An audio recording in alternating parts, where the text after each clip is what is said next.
তাই গৌরী সীতানাথ প্রেমানন্দে আগায় হরি হরি বল। তাই গৌরী সীতানাথ প্রেমানন্দে আগায় হরি হরি বল। তাই গৌরী সীতানাথ প্রেমানন্দে আগায় হরি হরি বল। ওই চরণে আমার কোটি কোটি দণ্ডবত প্রণিপাত। ভাগবতী সভার আজ পঞ্চম দিন। আপনারা যে এতক্ষণ ধৈর্য ধরে শুনছেন তার জন্য কোটি কোটি ধন্যবাদ আপনাদের। আপনাদের ভক্ত আপনারা আমাদের চরণ ধুলি যেন আমরা জন্ম জন্মান্তরে পাই, এই প্রার্থনা যেন গোবিন্দ সেবায় মন থাকে। বিদায় গৌরী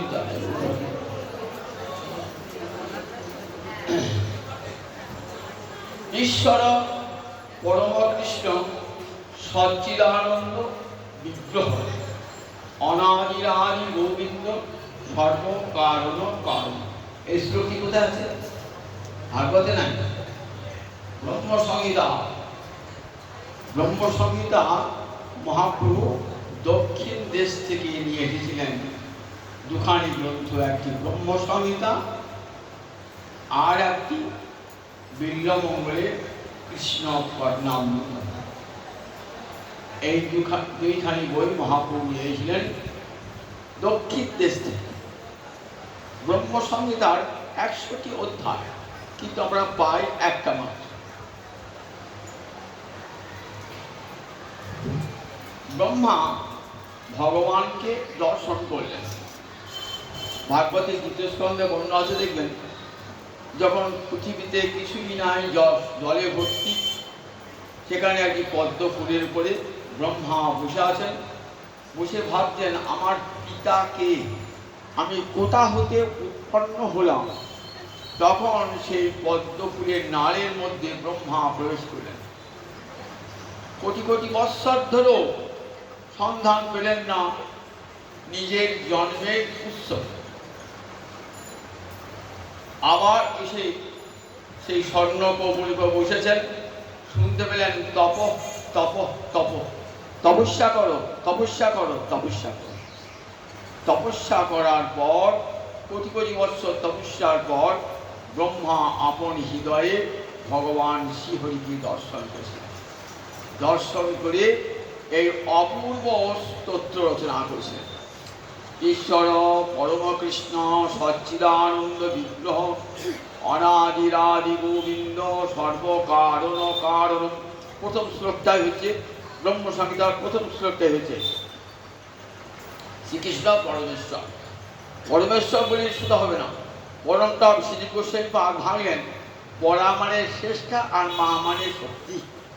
শ্রেষ্ঠা শক্তিযুক্ত, অর্থাৎ রাধারানী হলেন শ্রেষ্ঠা শক্তি।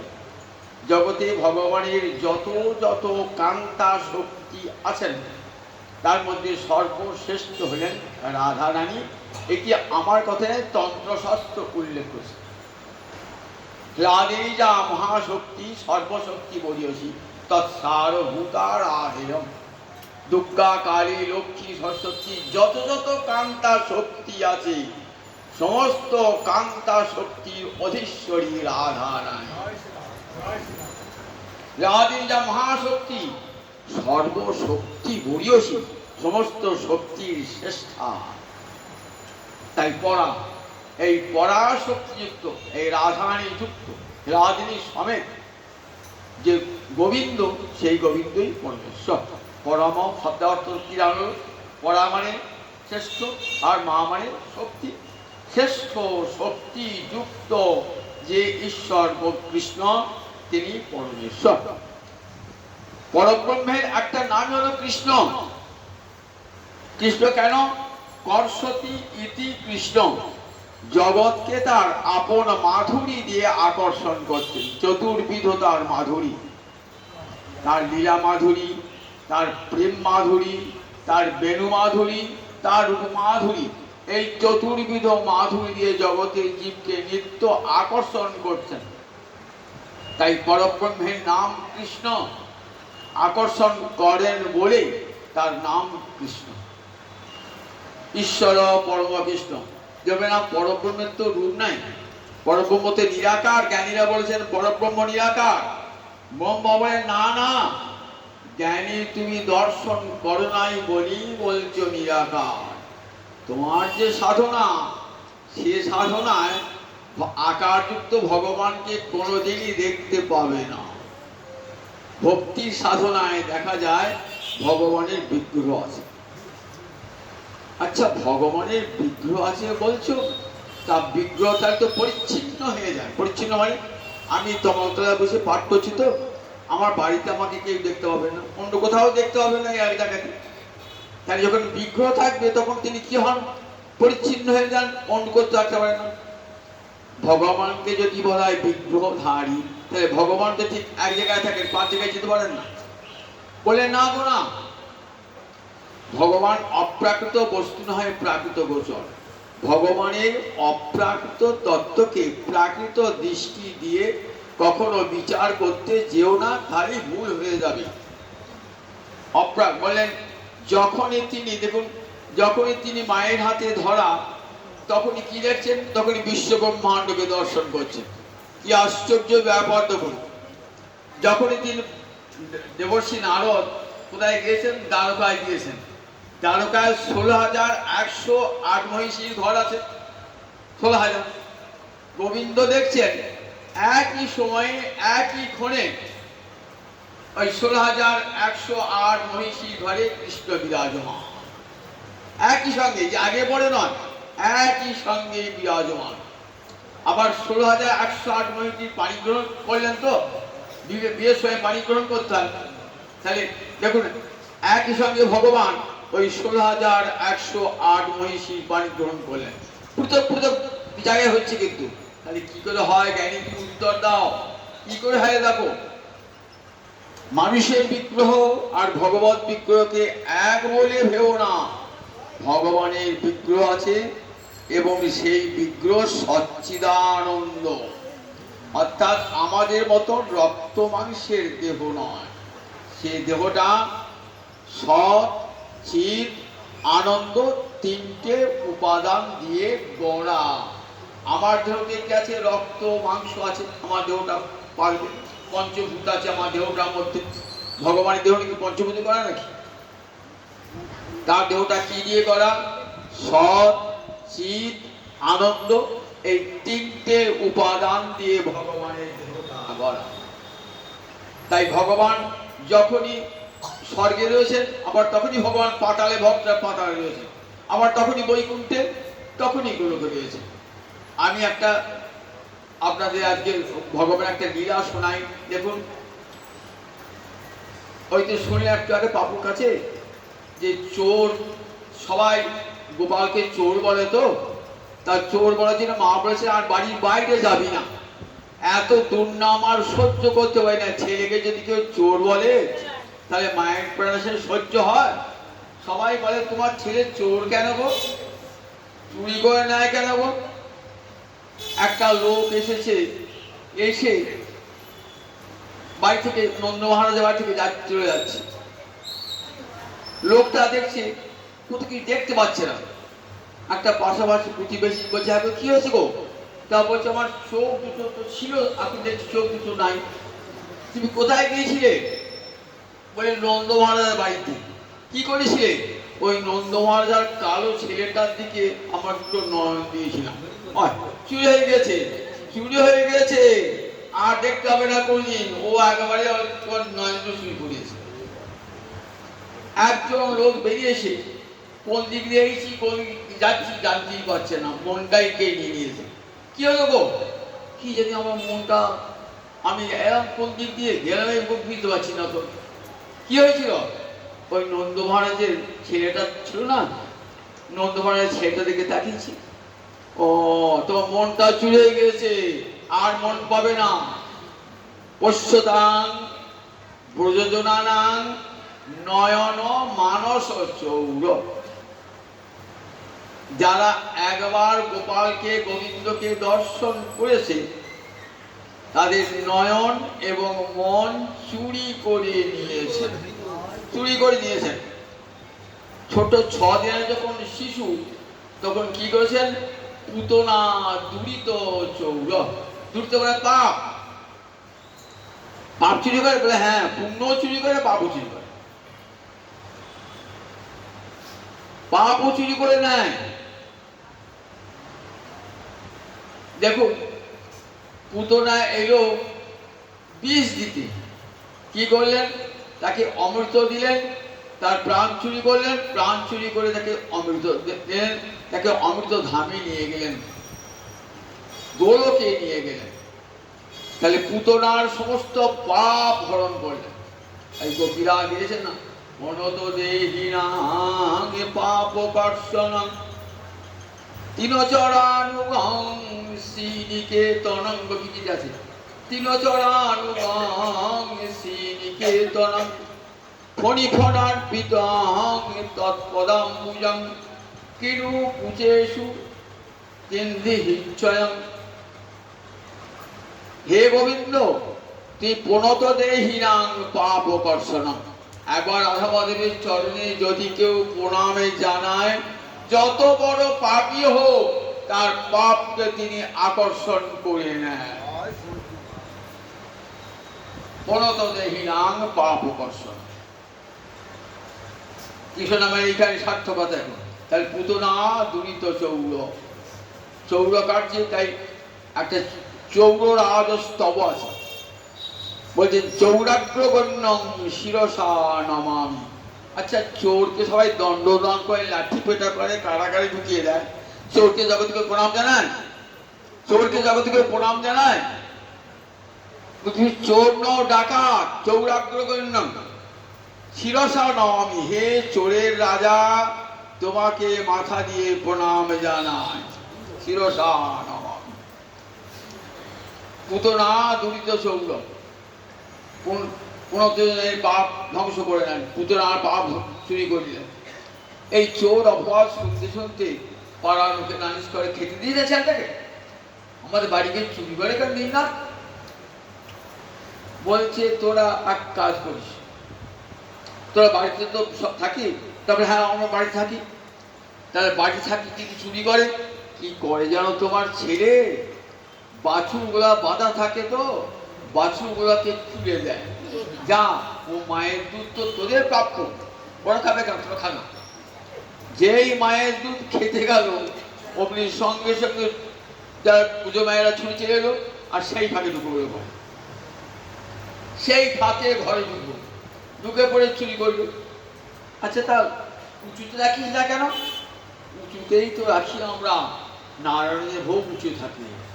তোমার ছেলে উঁচু থাকে, নাগাল পাবে না? অল্প করে নাগাল পাবে, যেন পিড়ির উপর পিড়ি দেয়, তারপর কিরা উঁচু খেলে দেয়, তারপর কাঁধে চড়ে, একটা সিদাম বা ডাঁড়া তোর কাঁধে চড়ে, এমনি করে সব দাঁড় করে নিজে সব শেষে সেটি কাঁধে চড়বে, কাঁধে চড়ে লাঠি দিয়ে খুঁচিয়ে খুঁচিয়ে ওগুলি পায়। খায় খাক ক্ষতি নাই, ফেলিয়ে ছড়িয়ে গোটা মেঝেটা নষ্ট করে দেয়। তারপরে লোক রাখতে পারিস না? তোর লোক তো রেখেছিলাম, জানিস তো, একটা বুড়ি মানুষ নিষ্কর্মা বসে পাহারা দাও, সে একদিন যদি পাহারা দিল, পাহারা দিয়ে তখন এই নন্দের বেটা চুরি করতে ঢুকেছে, চুরি করতে ঢুকে চিৎকার করেছে। ছুটে সে কি করেছে, মাখন খাইটা নিয়ে বুড়িটার চোখে মুখে লাগিয়ে, এ বুড়ি চোর, বুড়ি চোর, বুড়ি চোর, বুড়ি চোর, সব একদম বলছে। লোকে ভাবলে বুড়িটাই চোর, বলে আর আসবো না, আমি চুরি করলাম না, চোর ধরতে গেলাম, চোরটা আমাকে আবার চোর আমি আসে না। অন্ধকার ঘরে রাখবি, অন্ধকার ঘরেই তো রাখি, অন্ধকার ঘরেই তো রাখি, কিন্তু কি জানো, তোমার ছেলের অঙ্গজ্যোতিতে ঘর আলোকিত হয়ে যায়। রোজ রোজ নালিশ জানায় তো, জ্যাঠামশাই উপেন্দ্র নন্দ মহারাজার দাদা, জ্যাঠামশাই বলছে আমার বাড়িতে উৎপাত করে তোর ছেলে, আমার বাড়িতে উৎপাত করে, এই তো আমার কাছে গোপাল তোমার কিছু। আচ্ছা দেখা পর বিশ্বাস করবি তো? তুই আমার বিশ্বাস, নালিশ বিশ্বাস তো চাই না, বলে ধরে দেখাস। একদিন করছি গোপাল চুরি করছে, তো ধরে এনেছে, আশ্বাস দেখছি সিদাম সুদাম মাঠে খেলা করছে, যদি ছিনিয়ে নেন, মা কি ভালো করে আঁচল ঢাকা দিয়ে নিয়ে আসি, জানতে দিচ্ছে না। নিয়ে এসে বলছে, এই দেখ যশোদা, বিশ্বাস করছি না তো, এইবার দেখ তোর ছেলেটা চোর কিনে দেখ। দেখা দেখি এখন আমার গোপাল আমার কাছে আমি দুধ খেলো, তো চুরি করতে গেল, এখানে গোপাল আছে, বিশ্বাস করবে দাদা, দেখ খুলে দেখছে না যেটা মশাইয়ের ছেলে হচ্ছে। এই তোর চোখের মাথা খেয়েছিস, তোর নিজের ছেলেকে আমার ছেলে বলছিস, কার ছেলে? দেখাই মা তো অবাক হয়ে গেছে। দাঁড়া, পরদিন দেখা করে যাচ্ছি। কিছু যখন গিয়েছে, আবার গোপালের সঙ্গে কি হলো জ্যাঠাই মা? ওরে বাবা, তুই কি ম্যাজিক জানিস না কি রে? আমি নিয়ে গেলাম তোকে, এত হয়ে গেলে আমার ছেলে। এরপরে কি হবে জানা? এরপরে স্বয়ং জ্যাঠা মশাই রূপ ধর, আওয়াজে ধর না, জ্যাঠা মশাই রূপ ধর। এমনি করে চুরি করে হাত পাকিয়েছে, চুরি করে। চোর তো চৌরাগ্র গণ্য, চুরি করে হাতটি পাকিয়েছে। আবার যখন কিশোর বয়স, তখন কি করলেন? তখন ব্রজগোপীদের বসন চুরি করলেন। ব্রজবধূ নাম দুকুল চোর, বস্ত্রহরণ, রাশিয়ার পুরোহাস, বসন চুরি করলেন। চুরি করতে করতে এমন চোর হয়েছে না, আর চুরি না করে থাকতে পারেন না। চুরি করে হাতটা বাঁকিয়েছেন তো, এইবার ভাবলেন রাধা রানীর হৃদয়ে যে অনন্ত প্রেম আছে, সেই প্রেমের ভান্ডারটা চুরি করতে হবে। কি করে চুরি করবেন? রাধারানী প্রেমের ভান্ডারটা চুরি করবেন কি করে? চুরি করতে গিয়ে কেউ ধরা পড়ে যান, চুরি যতবার চুরি করতে যান ধরা পড়ে যান, কিন্তু চুরি করবই আমি। কি করে চুরি করব? দাঁড়াও, ওই রাধারানীর হেম বরণ, আমি রাধারানীর হেম বরণ থেকে চুরি করে, আর আমি তার হৃদয়ের ভাব থেকে চুরি করব। একদিন তাই হলো, রাধারানী সেজে রাধারানীর হৃদয়ের ভান্ডার চুরি করলেন। রাসের দিনে চুরিটা হয়ে গেল। রাস নৃত্য হতে হতে হতে হতে তো কি করলেন? রাধারানী হৃদয়ে গোবিন্দ প্রবেশ করলেন। রাধারানীর প্রেমের ভান্ডার লুট হয়ে গেল। সখীরা দেখছেন রাধারানীর প্রেমের ভান্ডার লুট হয়ে গিয়েছে। তাহলে রাধারানীর প্রেমের ভান্ডার কে চুরি করলো? চোরটাকে ধর। কোথায় গেল চোর? চোর চুরি করে তার সেই জায়গায় থাকে না। বড় ডাকাত হয়ে দেখবেন, ডাকাতগুলো পালিয়ে গেছে। শুধু তাই না, চোরটা সাধু সেজেছে, হয়তো মাথা মুন্ডন করে টিকি রেখে সাধু হয়ে আচরণ খুশি করেছে। চোর কিন্তু আসলে সাধু সেজে টিকি রেখে সে আবার সাধু হয়ে গেছে। এমনি করে সব সখীরাও বেরিয়ে পড়লেন পুরুষ দেহেতে। দেখি কোথায় আছে চোরটা, ধরিয়ে আনি। আমার রাধারানীর প্রেমের ভান্ডার চুরি করেছে, দেখি কোথায় আছে কোথায় আছে। খুঁজতে খুঁজতে শুনলেন নবদ্বীপে, দেখলেন নবদ্বীপে নাই। কোথায় গেছেন? নীলাচলে, দেখলেন নীলাচলও নাই। কোথায় গেছেন? দক্ষিণ দেশে, দক্ষিণ দেশে সেখানে কে আছেন? রায় রামানন্দ আছেন, বিশাখা সখী রায় রামানন্দ। পুলিশও বটে, আবার গোয়েন্দাও বটে। 10 দিন ধরে রায় রামানন্দের সঙ্গে সাধ্য সাধন তত্ত্ব হচ্ছে। রায় রামানন্দ বলছে, আচ্ছা তুমি লোকটা ভালো বলে মনে হচ্ছে না, কেন? তুমি ছদ্মবেশ ধারণ করেছ, নয়? কি বোঝা ছদ্মবেশ ধারণ করেছি? আমি তো নিজের চোখেই দেখছি। কি দেখি? কহিলে দেখিলি তোমার সন্ন্যাসী স্বরূপ, এবে ওই দেখি তোমার শ্যাম গোপরু, তোমার সম্মুখে দেখি কাঞ্চন পঞ্চারিকা, তার গৌর কান্তে তোমার সর্বরঙ্গ ঢাকা। পথে ভাবলাম তুই সন্ন্যাসী বটো, তুমি সন্ন্যাসী নও তো, সন্ন্যাসী নও। তাহলে কে? তুমি শ্যাম সুন্দর সন্ন্যাসী রূপ ধারণ করেছো, রাধারানী প্রেমের ভান্ডার লুট করে। কি করে বুঝলে প্রেমের ভান্ডার করেছি? তোমার সম্মুখে দেখি কাঞ্চন পঞ্চারিকা, তার গৌর কান্তে তোমার সর্বরঙ্গ ঢাকা। দেখলাম একটা সোনার পুতুল নাচতে নাচতে এলো তোমার কাছে, আর তার গৌর কান্তি দিয়ে তোমার সারা অঙ্গ ঢেকে দিল। রামরায় তুমি ভুল দেখেছো, তুমি ভুল দেখেছো। দেখো তুমি তো মহাভাগবত, যারা মহাভাগবত না তারা কি করে, তারা যেখানে যাহা যাহা নেত্র পড়ে তাহা কৃষ্ণাষ্টমী, যেখানে যেখানে চোখ পড়ে সেখানে সেখানে তারা সেখানে যেখানে যেখানে তারা কৃষ্ণকে দর্শন করে। তাই তুমি কৃষ্ণ দর্শন, আমি কিছু নয়। শোনো, ভারী ভুরি সারো, সত্যি রূপটা বলো তুমি। গোয়েন্দার জেরায় দেখবেন অতি বড় ডাকাত চুরি করেছে না, সেও সত্যিটা বলে ফেলায়। এমন জেরা করবে না গোয়েন্দারা, জেরার ঠেলায় সত্যি কথাটা বেরিয়ে যায়। তখন বলছে আমরা যখন ধরেই ফেলেছ, তাহলে দেখো আমি তোমাকে দেখাচ্ছি, কাউকে কিন্তু বলবে না, বলো বলে না, তুমি দেখাও রূপটাকে। তবে হাসি হাসি পুরুতারে দেখাইল স্বরূপ, রসরাজ মহাভাবে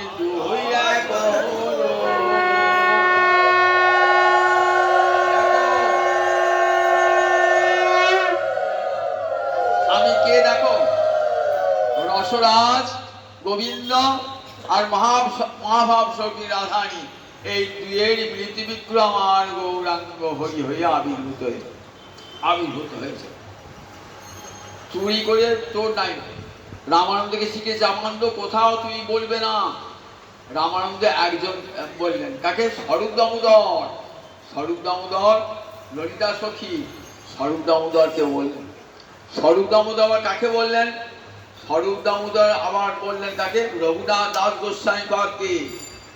রঘুনাথ দাস গোস্বামী কাকে বললেন? কৃষ্ণদাস কবিরাজ, কস্তুরী মঞ্জুরি। সেই কস্তুরী মঞ্জুরি কবিরাজ গোস্বামীকে বললেন। কবিরাজ গোস্বামী পাদ চৈতন্য চৈতামিকে বর্ণনা করলেন কেমন করে রাধা কৃষ্ণ মিলিত হয়ে গৌরাঙ্গ হরি হলো। দেখবেন চৈতন্য চৈতামৃতের মধ্য লীলার অষ্টম অধ্যায়ে এই রায় রামানন্দ সংবাদ আছে, সেখানে কেমন করে রাধা কৃষ্ণ মিলিত হয়ে রাধা কৃষ্ণ মিলিত হয়ে গৌরাঙ্গ হয়েছে। এই চুরির অপবাদ সহ্য করতে পারছেন না মা তখন কি করলেন? মা তখন বলেন, দেখ আর বাড়ির বাইরে যাবি না, তোর এত তোকে চোর চোর চোর বলে সবাই, আমার শুনতে বড় ভালো লাগে। বাড়ির মধ্যে খেলা কর, পরে বাড়ি গেলে চোর বলবে, আমার শুনতে খুব ভালো লাগে। দিন রাতে শুনছি তুই বাড়িতেই খেলা কর। বাড়িতেই খেলা করে। শ্রীরাম সুরাম সব এসেছে। কি খেলা হবে আজকে? তা মাটি দিয়ে সব ঘর তৈরি করবো। সবাই মাটি দিয়ে ঘর তৈরি করছে। শ্রীরাম সুরাম সব ঘর তৈরি হয়ে গেছে, কিন্তু ঘর তৈরি হচ্ছে না। যতবার ঘর তৈরি করছে না, ততবার ঘরটা ভেঙে ভেঙে যাচ্ছে। কানাই ঘর ভেঙে হয়ে যাচ্ছে। ছেলেরা হাত তালিয়েছে, কানাই তু হেরে গেলি, কানাই তু হেরে গেলি, বেশ আর একবার খেলা হোক। আবার মাটি দিয়ে ঘর তৈরি করলেন, আবারও ঘর ভেঙে গেল। আবার হাত চালিয়ে দিচ্ছেন, বারবার হাত চালিয়ে দিচ্ছেন, ঘর ভেঙে যাচ্ছে। খুব রাগ হয়ে গেছে। তখন কার পর রাগ? মাটির উপরে রাগ। মাটিটায় এক খাবল খেয়ে নিয়েছে।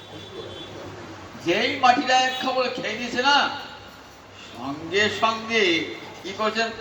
শ্রীরাম সুদাম সখাগণ ছুটে এসে মাকে বলছে, মা দেখো গোপাল মাটি খেয়েছে, গোপাল মাটি খেয়েছে। একসঙ্গে সবাই, মা তো ঘরে কাজ করছিলেন, রোহিণীও কাজ করছে ঘরে, চিৎকার চেঁচে মিশুল ভাবলেন গোপালে কিছু হলো নাকি, বাড়িতেই তো আছে, কি হলো? মা ছুট ছুট আসছে। মা তো মোটা সোটা আসতে, মায়ের বড় কষ্ট হচ্ছে। রোহিণী তাদের ছুটে চলেছে, দরজা খুলেছে। বাবরে বাপ, একদম ছেলে কি বলছে? বলছে গোপাল মাটি খেয়েছে, গোপাল মাটি খেয়েছে, গোপাল। সবাই একসঙ্গে বলছে, একে একে বল না। তবে আমি বলছি গোপাল মাটি খেয়েছে। গোপাল মাটি খেলো? গোপাল মাটি, গোপাল মুখে মাটি নিয়ে বলছে, মা আমি মাটি খাই নাই।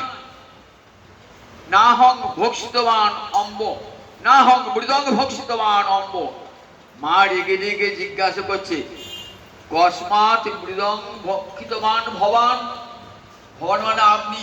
ছেলেকে রেগে গিয়ে মা আপনি বলছে, তখন খুব রেগে যায় না, কোথায় গিয়েছিলেন গো? বলে না আপনার মা, ছেলেকে রেগে রেগে রেগে বলছেন, আপনি মাটি খেলেন কেন?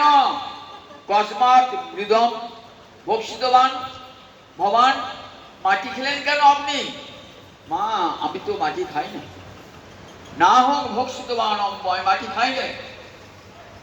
তাহলে বলছে যে সর্বে মিথ্যা বিশংসীন, ওরা সবাই মিছে করে বলছে। কেন মিছে করে বলবে কেন? তুমি আমাকে বকবে, মারবে তো, আমি ভাগ ভেঙে দিচ্ছি বলে আমাকে বেঁধেছো, মারো যদি। তাই বলছে দেখো মা, বিশ্বাস করো, আমি আমি আমি মাটি খাই না, মাটি খাই নাই। তাহলে সবার কথা মিথ্যা। আচ্ছা বলরামকে মিথ্যে কথা বলে না? আচ্ছা বলাই মাটি খেয়েছে? বলে হ্যাঁ, আমার নিজের চোখে দেখে মাটি খেয়েছে, আমি নিজের চোখে দেখছি ও মাটি খেয়েছে। এই তো বলাই বলবে মাটি খেয়েছে, বিশ্বাস করবে না তো? না। তাহলে এক কাজ কর, ব্যাগেহি হাঁ কর। গোপাল হাঁ করেছে, গোপাল হাঁ করেছেন তো বলছে বৈশ্যমে মুখম, মামা মুখটা দেখো। কি দেখছেন? সাতত্রং দদিশে বিশ্বং শাস্তুম চরিষ্কৃত। দেখছেন গোটা অনন্তকরী ব্রহ্মাণ্ড গোপালের মুখ বিবরে, স্থাবর জঙ্গম সব নদ নদী পাহাড় পর্বত গাছপালা প্রাণী দেবতা অসুর নাগ সব ওই মুখের ভিতরে।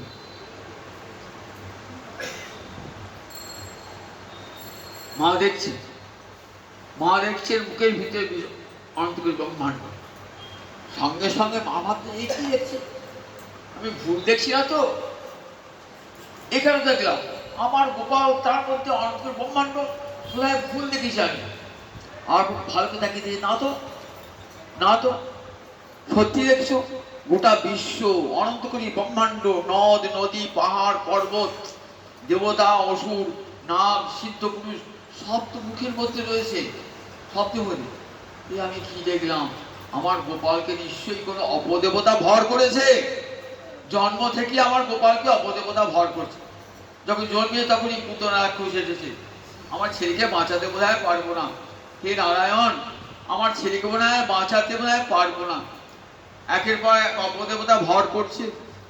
মনে মনে ভাবছে, হে নারায়ণ, হে গুরুদেব, আমার 7 সাগরের সেচা মানিক গোপাল, কত আরাধনা করে গোপালকে পেয়েছি, আমার কোল খালি করে দিও না, আমার গোপালকে নিও না, আমার গোপালকে কোল খালি করে দিও না।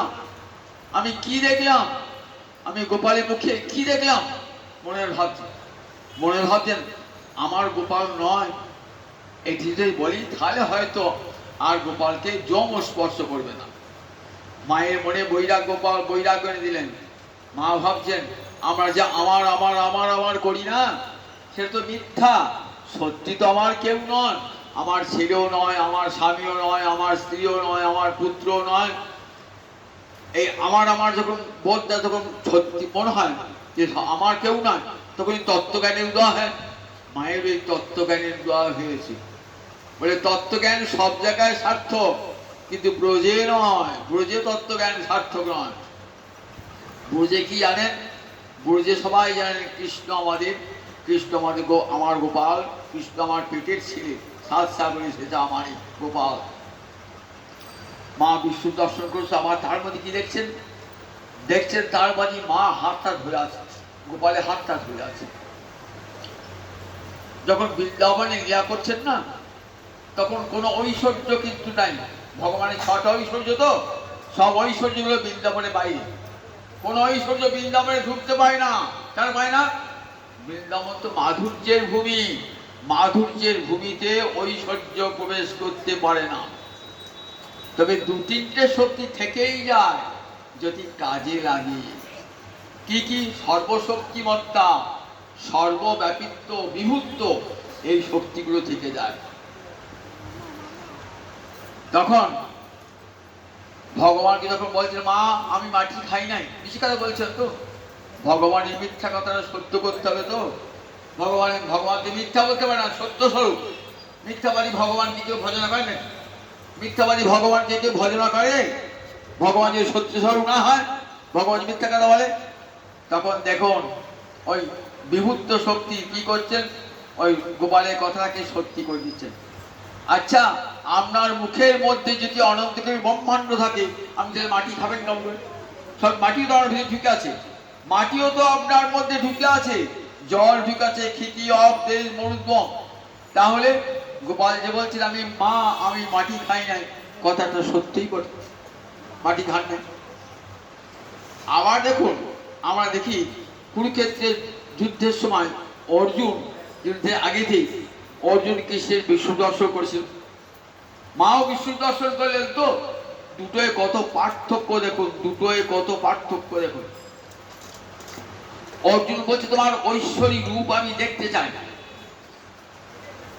দশমে কত বিভূতির কথা বললেন ভগবান, এইগুলো আমার সব ঐশ্বর্যের প্রকাশ। বলেন গাছের মধ্যে আমি অশ্বত গাছ, নদীর মধ্যে আমি গঙ্গা, যত জগতে যত জলাশয় আছে তার মধ্যে আমি সমুদ্র। এমনিকে বলছেন, বিভূতি বলছেন না, তখন বলছেন প্রভু সবই তোমার বিভূতি ঐশ্বর্য, তোমার ঐশ্বরিক রূপ আমার দেখতে ইচ্ছা হয়। দেখবে, দেখো বলি ভগবান দেখাতে আরম্ভ করলেন। দেখতে পাচ্ছ না? নয় অর্জুন দেখতে পাচ্ছি না তো, বলে না তো দেখতে পাচ্ছি না তো। দেখো দেখবে কি করে, এই রূপ তো দেবতারাও দেখতে পায় না। এসো দিব্যং দদামি তেজস্য, আমি তোমাকে দিব্য চক্ষু দান করছি। যেই দিব্য চক্ষু দান করলেন, সঙ্গে সঙ্গে কি দেখছেন? দেখছেন বাবরে বাপ, পশ্যামি দেবাং স্তব দেব দেহে সর্বাং তথা ভূত বিশেষ সংঘান ব্রহ্মাণমীশং কমলাসনস্থং ঋষিংশ সর্বান উরগাংশ দিবিয়ান। কি দেখলেন? সব দেবতা, ইন্দ্র চন্দ্র বরুণ আদি মহাদেব সব গোবিন্দের অঙ্গে। ব্রহ্মা বসে আছেন, ঈশ্বর মহাদেব বসে আছেন, সমস্ত নাগেরা বসে আছেন, সিদ্ধ মুনিরা ঋষিরা সব বসে আছেন গোবিন্দের গোবিন্দের দেহে সব দর্শন করছেন। দর্শন করার সঙ্গে সঙ্গে কি হলো? দর্শন করার সঙ্গে সঙ্গে অর্জুনের মনে ভয় দেখাতে, নান্তং ন মধ্যং ন পুনস্তবাদিং পশ্যামি বিশ্বে সর্ববিশ্বরূপ। তোমার আদি মধ্য অন্ত খুঁজে পাচ্ছি না, তোমার চরণটা কোথায়, তোমার পেটটা কোথায়, তোমার মাথাটা কোথায়? ওরে বাবা, দুটো হাত দেখেছিলাম, অনন্ত হাত তোমার, অনন্ত মুখ তোমার, তোমার আদিবদ্ধ অন্ত খুঁজে পাচ্ছি না। তোমার এই ভয়ঙ্কর রূপ দেখে দেবতারা পর্যন্ত প্রবোধিত। তুমি সংহার করো, এই রূপ সংহার করো। আর তুমি বলছেন না, আপনি বলছেন। বন্ধুকে কেউ আপনি বলে? বন্ধুকে সবাই তুমি বলে, আপনি বলছেন। তুমি বলতে বলতে আপনি বলে ফেলবেন। আখ্যাই মেঘো ভগবান উগ্র ভগবান তুমি কে? অর্জুনের মনে ভয়ের সঞ্চার হলো, মায়ের মনে ভয়ের সঞ্চার হয় না। মা কি করছে? নারায়ণকে ডাকছেন, হে নারায়ণ, আমি কি ভুল দেখলাম নাকি? অপদেবতা, হে নারায়ণ আমার গোপালকে রক্ষা করো, হে গুরুদেব আমার গোপালকে রক্ষা করো। আর অর্জুন ভয়ে কাঁপছেন, প্রবর্তিত আত্মা, অর্জুন অন্তর ভয়ে কাঁপছে। আবার যখন কি দেখছেন? মা দেখছেন ওই অনন্তকোটি ব্রহ্মাণ্ডের মধ্যে মা সেখানে রয়েছেন, বৃন্দাবন, মায়ের হাতটা ধুয়ে আছে। অর্জুন কিন্তু তা দেখছেন না। অর্জুন অন্তরে ভয়ের সঞ্চার হয়েছে অর্জুন অন্তরে। তাই দুটো বিষ্ণু দর্শনের কত পার্থক্য দেখো। বিষ্ণু দর্শনে মা দর্শন করলেন ভগবানের বিশ্বরূপ, ঈশ্বর পরম কৃষ্ণ সচ্চিদানন্দ বিগ্রহ, সৎ চিৎ আনন্দ, এই তিনটে ভগবানের বিগ্রহ হয়ে গেছে। ঈশ্বর পরম কৃষ্ণ সচ্চিদানন্দ বিগ্রহ, অনাদিরাদি গোবিন্দ সর্ব কারণ কারণম। অনাদি মানে ন আদির যস্য, যার আদি নাই তাকেই বলে অনাদি। আমাকে জিজ্ঞাসা করুন আমার আদিকে, আমার পিতা, আমার পিতাকে জিজ্ঞাসা করুন তার আদিকে, তার পিতা। এমনি এগিয়ে যান, এগিয়ে গিয়ে গোবিন্দকে জিজ্ঞাসা আছে, গোবিন্দ তোমার পিতাকে? বলে আমার জগতের পিতা কেউ নাই, আমি জগতের পিতা, আমি জগতের পিতা, আমি জগতের পিতামহ, আমি জগতের ধাতা। গীতায় বলা আছে না, পিতাহম অবশ্য, আমি পিতা, আমি জগতের, আমি মাতা। মাতা মানে উপাদান কারণ, নিমিত্ত কারণ, উপাদান কারণ আমি। সবই আমি। তাই তিনি অনাদি, যার আদি কেউ নাই, এবং তিনি সকলের আদি। সর্ব কারণ কারণম, জগতের যত কিছু কার্য তার পক্ষে তার কারণ আছে। একটা মাটির ঘর নির্মাণ করেছেন, তো মাটির ঘরটা কার্য বিধানে কি আছে, একটা কারণ আছে। কি কারণ আছে? আর দুটো কারণ, একটা কুম্ভকার আর একটা মাটি, এই দুটো সাথে ঘরটা হবে না। তাহলে এই জগৎটার পশ্চাতে কে কারণ? বলেন জগতে যত কিছু ঘটনা ঘটে, জগতে যত কিছু হচ্ছে, সমস্ত কারণের কারণ ভগবান শ্রীহরি। তাছাড়া গাছের একটা পাতা পর্যন্ত কম্পিত হতে পারে না। তাই ক্রীড়া মনুজ বালক, সুখদেব বলছে দেখো ভগবানের কর্মের কথা, দিব্য জন্ম বলে আমার জন্ম আমার কর্ম দিব্য। ভগবানের কর্ম মানে ভগবানের লীলা, ভগবানের লীলা। ভগবানের জন্মটাও দিব্য, ভগবানের কর্মটাও তার লীলা। তাই ভগবানের লীলা আমার সঙ্গে, ভগবানের লীলাকে ভগবানের খেলা বলা হয়। আমার কর্মটা বন্ধন আনে, ভগবানের কর্ম তো বন্ধন আনে না। লীলার জন্য, আনন্দের জন্য এক অংশে জগৎ ধরেছেন, একাংশে নস্থিত জগৎ, আর বাকি 3 অংশ আনন্দে ভরপুর, আনন্দে ভরপুর। সেই আনন্দের জন্য কি করেন? পৃথিবীতে কত কোটি কোটি লীলা করছেন ভগবান শ্রীহরি। তাই গোপালের কত লীলা সুখদেব বর্ণনা করে, তার ব্রহ্মময় লীলা, ধেনুকাসুর বধ লীলা, অগাসুর বধ লীলা, কালীয় দমন লীলা, রাসলীলা, ব্রহ্মময় লীলা, কত লীলা বর্ণনা করেছেন। সব তো যখন গৌরাঙ্গ বাড়িতে গোবিন্দ পাঠ করবে, একে একে ধীরে ধীরে বলবো। আর ভাগবত সপ্তাহে সব বলা সম্ভব নয়, ছিঁড়ে সব ছিঁড়ে গেলাম। আগামী দিন আবার রাশির কথা শুয়ে বলবো। আগামী দিন রাত্রি 8টা হয়ে যাচ্ছে, এরপরে ঠাকুরের আরতি হবে, তো আরতি কীর্তনও হবে। তাই এখানে আজকে ভাগবতী কথা বিশ্রাম, ভগবানের বলে ভাগবতী কথা বিশ্রাম।